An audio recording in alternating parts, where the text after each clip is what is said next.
Bismillahirrahmanirrahim. Assalamualaikum warahmatullahi wabarakatuh. Para pemirsa, penonton channel Ruwaq Azhar yang kami hormati, dan para jamaah muslimin dan muslimat yang berbahagia di mana saja berada. Insyaallah kali ini atau pada sesi ini atau pada sore yang cerah ini kita akan membahas tentang syafaah.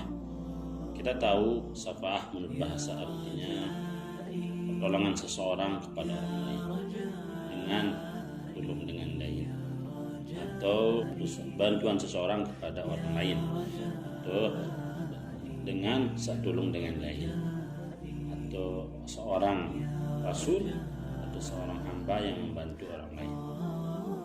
Sedangkan menurut istilah syariat atau istilah agama adalah syafaat artinya pertolongan. Nabi, Rasul, terutama Rasulullah SAW kepada umatnya, atau manfaat yang diberikan seorang nabi atau bantuan yang diberikan seorang rasul kepada umatnya untuk memudahkan masuk surga, atau untuk memudahkan untuk memudahkan masuk surga, atau untuk meringankan siksaannya, atau yang masuk neraka dikeluarkan dari neraka lalu masuk surga. Itu artinya syafaat. Syafaat itu begitu banyak bagiannya, diantaranya ada syafaat Rasulullah SAW pada umatnya yang tidak bisa beliau berikan, dan yang tidak ada yang bisa memberi kecuali di sisi Rasulullah SAW. Berarti syafaat niki namanya syafaatul kubra. Dinarak dengan ngebeng syafaatul kubra ini kecuali Rasulullah. Yang bisa mendapat manfaat dari sisi Rasulullah dan syafaat di sisi Nabi adalah pertama orang Islam dan orang itu disebut syafaatul kubra.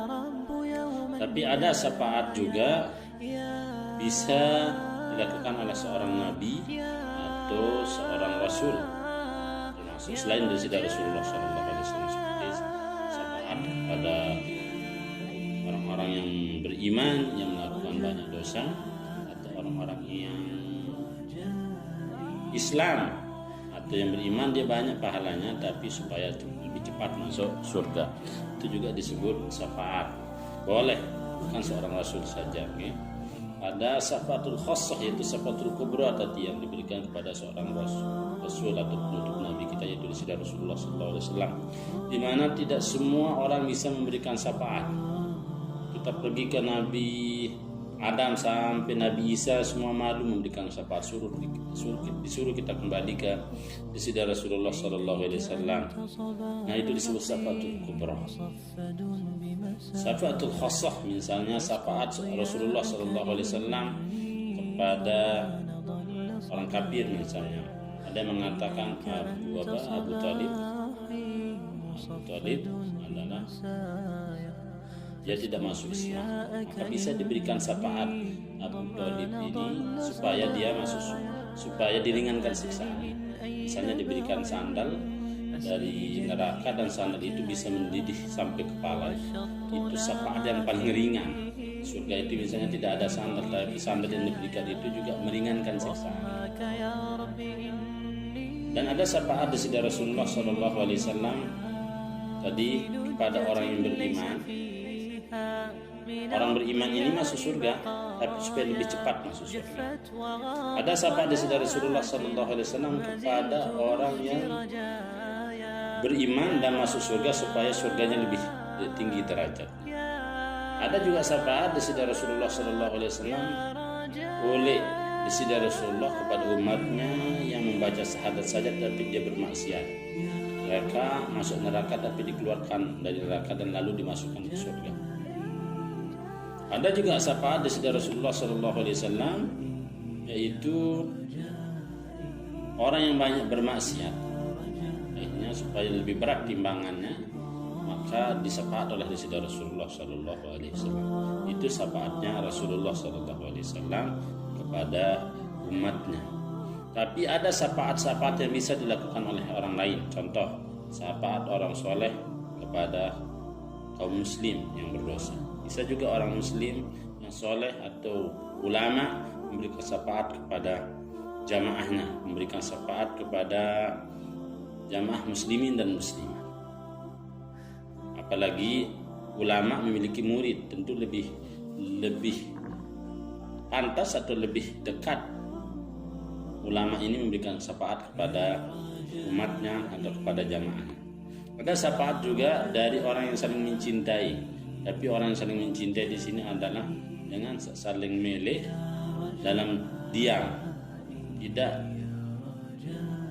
tidak mencintainya dalam maksiat. Ia berangan, saling kanggo, saling melek, nagu ndek pertemuan dipenuh dengan maksiat, tidak seperti anak-anak zaman sekarang itu pacaran digelong dengan maksiat, digelong dengan sesuatu yang tidak sesuai dengan kehendak Islam. Orang yang mencintai karena Allah, benci karena Allah. Orang yang saling mencintai lawan jenis karena Allah. Lalu yang perempuan mencintai laki-laki, yang laki-laki itu mencintai perempuan, tapi cinta dalam diam. Artinya sebelum menikah dia ada cintanya yang perempuan atau laki-laki, tapi cinta dalam batas-batas syar'i, dalam koridor Islam.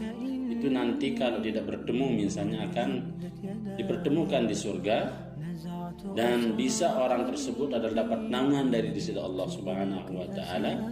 Bisa juga orang tersebut diberikan syafaat. Misal perempuan masuk neraka bisa diberikan syafaat oleh yang laki-laki itu, atau laki-lakinya masuk neraka bisa diberikan syafaat oleh perempuan tadi. Tapi syaratnya mencintai karena Allah, benci juga karena Allah.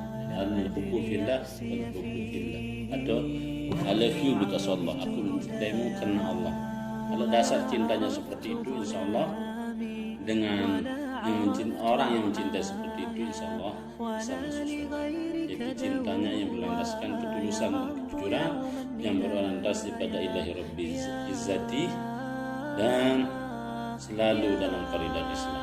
Insya Allah itu bisa saling memberikan syafaat. Orang yang juga yang bisa memberikan syafaat adalah orang miskin, bisa memberikan syafaat kepada dengan sak sugih, dengan sak kere, lalu nebeng dengan sugih syafaat.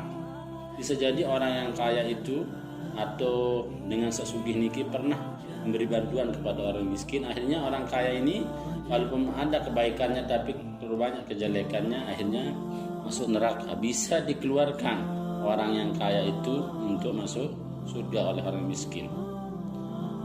Yang bisa memberikan syafaat juga adalah orang yang dizalimi, memberi syafaat kepada yang menzalimi.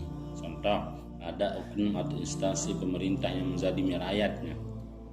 Saking banyak tempat menzalimi rakyatnya, akhirnya oknum pemerintah ini masuk neraka. Tapi karena ada satu kebaikan atau kelebihan yang pernah dilakukan oleh instansi pemerintah yang zalim kepada rakyatnya ini, bisa juga orang yang dizalimi bisa memberikan syafaat kepada orang yang menzaliminya. Dan ada juga syafaat atau bantuan yang diberikan orang yang anak kecil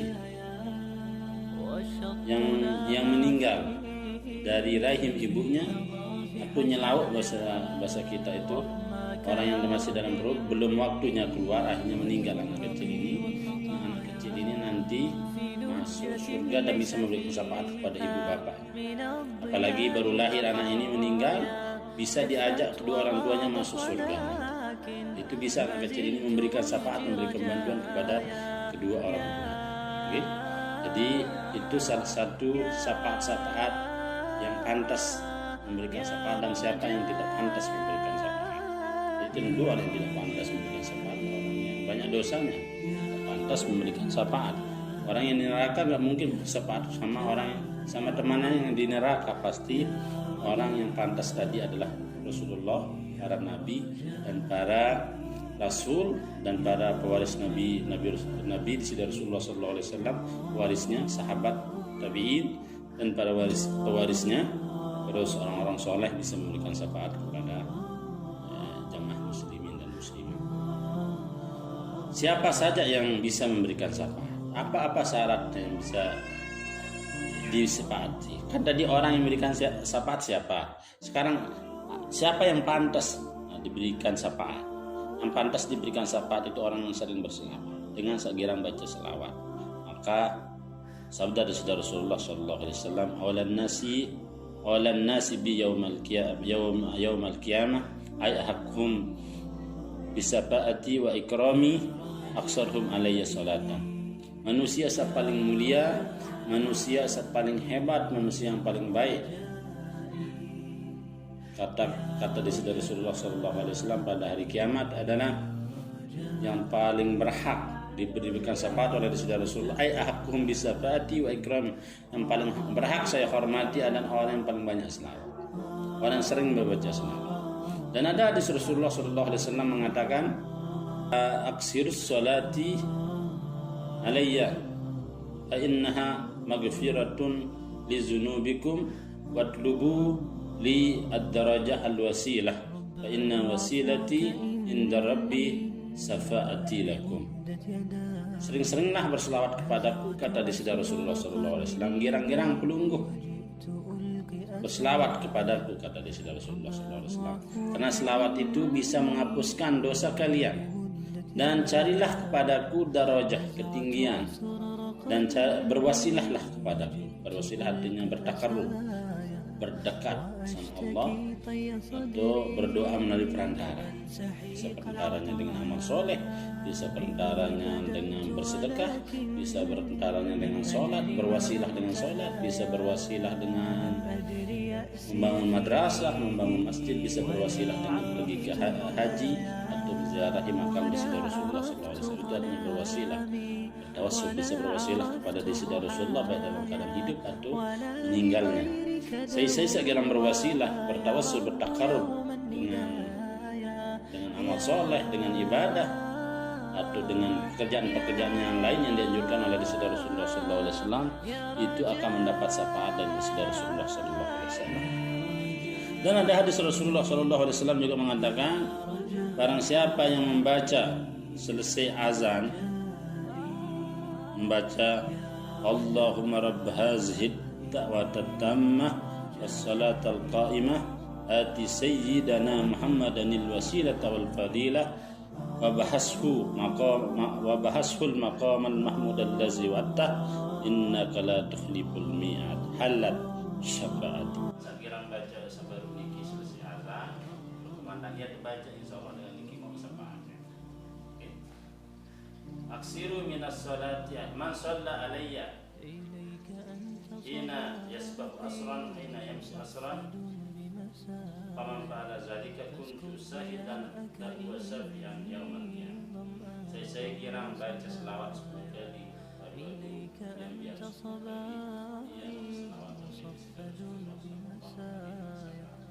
dengan syafaat niki itu kita semua umat Islam